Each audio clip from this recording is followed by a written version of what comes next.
Hi there everyone. Today I'm going to show you vegetarians how to spice up the kitchen. And what we'll be using today is Mahi's Peri Peri Hot Rub and Marinade sauce, which is going to bring this together. What I have here is corn fillets, which are high in protein and low in carbohydrates, and a mixture of vegetables. What I'm going to do first is I'm going to place the corn fillets in the oven dish,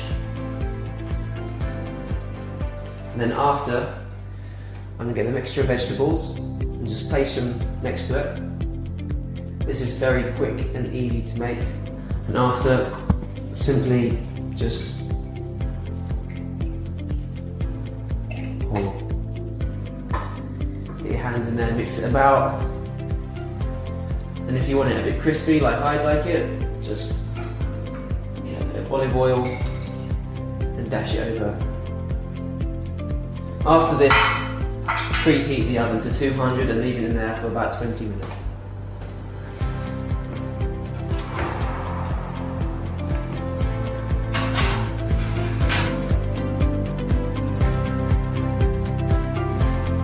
And there we have it, Mahi's Peri Peri Hot Rub and Marinade vegetarian dish.